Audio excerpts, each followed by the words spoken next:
एका 8 वर्षाच्या मुलाची आई देवाघरी जाते. मुलाच्या संगोपनात काही अडचण येऊ नये म्हणून वडील दुसरे लग्न करून त्या मुलासाठी नवीन आई घरी घेऊन येतात. एका महिन्यानंतर वडील मुलाला विचारतात, बेटा, तुला ही नवीन आई कशी काय वाटते? तुझी देवाघरी गेलेली आई चांगली की ही नवीन आई चांगली आहे?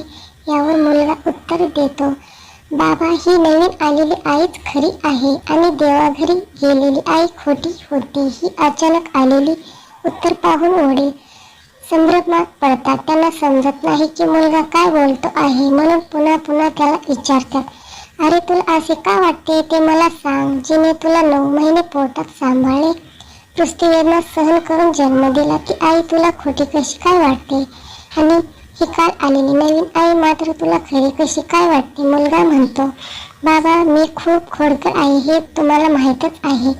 देवाघरी गेलेली माझी आई माझ्या खोड्यांना कंटाळून नेहमी मला, जर तू खोड्या केला तर तुला मी खायला देणार नाही असे म्हणत असे. पण तिचे न ऐकता मी सतत खोड्या करत असे. पण ती मात्र मला जेवण देण्यासाठी उन्हात पूर्ण गाव मला शोधत असे व मला वेळप्रसंगी रागावून मारून घरी आणत असे व मला स्वतःच्या मांडीवर बसवून खाऊ पिऊ घालत असे. आणि ही नवीन आई पण, जर तू खोड्या केला तर तुला मी खायला देणार नाही असे म्हणते. आणि खरं सांगू का बाबा, तुम्हाला गेल्या 3 दिवसात खरेच तिने मला खायला दिलेले नाही, म्हणूनच मी तिला खरी आई असे म्हणत आहे.